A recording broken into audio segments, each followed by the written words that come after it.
Hey guys, Matt here today. Going to finish Ephesians 6, Lord willing. And last time we were in Ephesians 6, we left off actually talking about Ephesians 6:18, praying in the Spirit, right?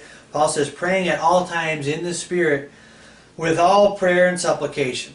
And we talked about that. We talked about what praying in the Spirit means and what it doesn't mean. What's praying in the flesh? If there's praying in the Spirit, certainly there's praying in the flesh. And what do they look like? And in fact, Paul says praying with all prayer and supplication. Well, we looked at all different types of prayers. We looked at the prayer of healing, the intercessory prayer, the prayer for our daily bread, the prayer for revelation, right? Paul prays that in Ephesians 1:14 and on. The prayer for all the fullness of God, to be filled with all the fullness of God. The prayer for more spirituality, more of God in Ephesians 3:14. And here Paul says, praying at all times in the Spirit with all prayer and supplication. And then he goes on, he says, to that end, keep alert with all perseverance, making supplication for all the saints.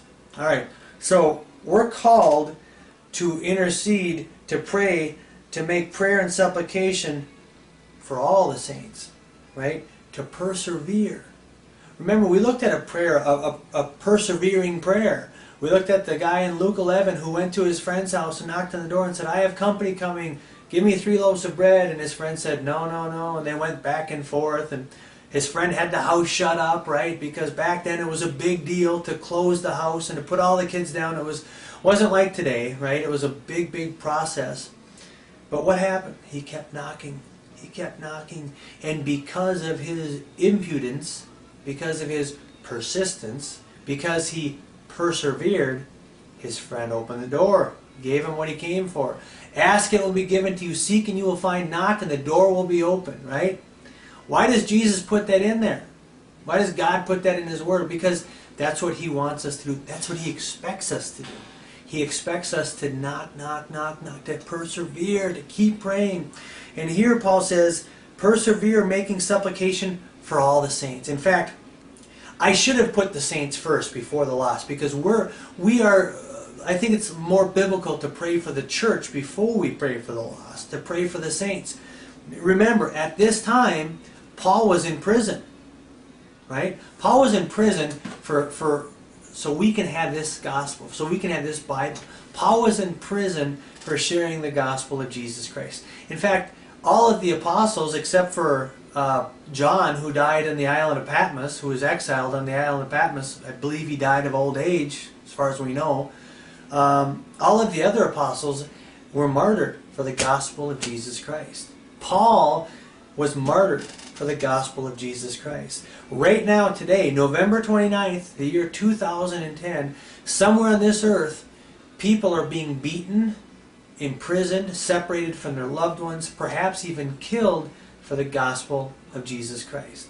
This gospel that I can so freely share, this gospel that so many people scoff at and act like it's foolishness, this gospel is the reason people are being imprisoned and beaten and tortured and perhaps even killed today.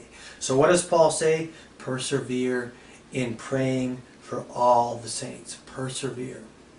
We have to pray for the church. In fact, Paul goes on in verse 19, he says, and also for me.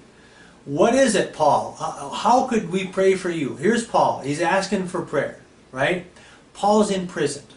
Paul goes from prison to prison, from beating to beating, working hard, traveling by foot, by ship, shipwrecked, bitten by a snake, stoned almost to death. Actually, he did die and God revived him.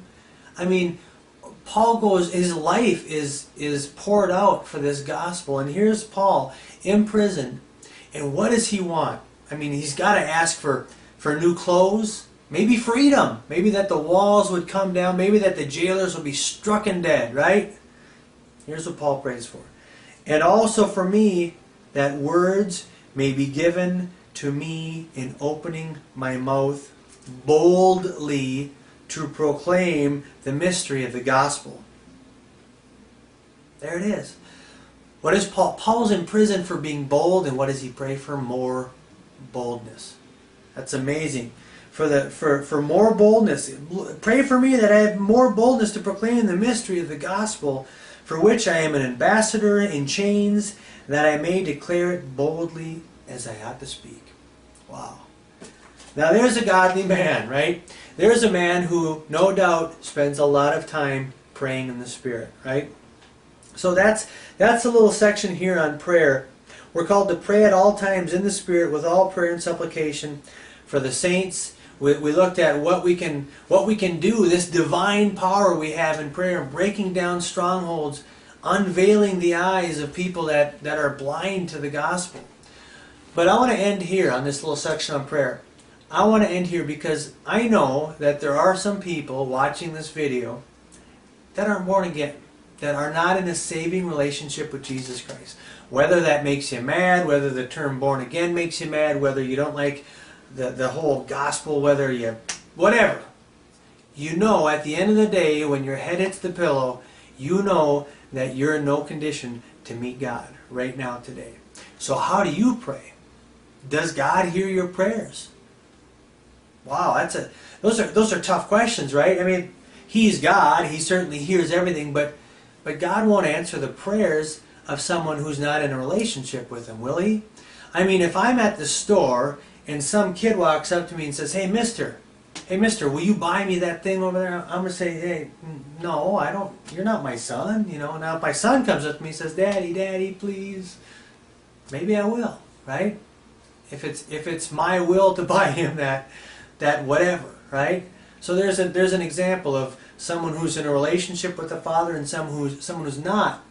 But here's a prayer that I've seen God answer time and time again. So I'm going to challenge, this is a challenge for those who are not born again, for those who are not in a saving relationship with Jesus Christ. Here's a challenge. Ask God to reveal Himself to you. Ask God that He'd raise the blinds and that He'd show you who He was. Ask God to make Himself known to you. Do it with a humble heart. Do it with an expectant and believe that He can do it.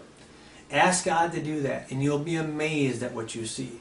That's a challenge for those that aren't born again, because this is written to the Christian, but of course, we know that people are watching that aren't saved. So there's your challenge. Ask God to open your eyes. Ask God to make you see Him for who He is. Ask God to reveal Himself to you. You do that and watch what He does. All right. Peace.